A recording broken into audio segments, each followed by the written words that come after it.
Два, три.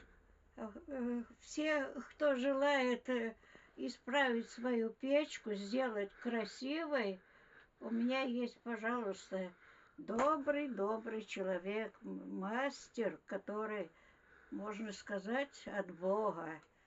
Приходите, приглашайте с удовольствием.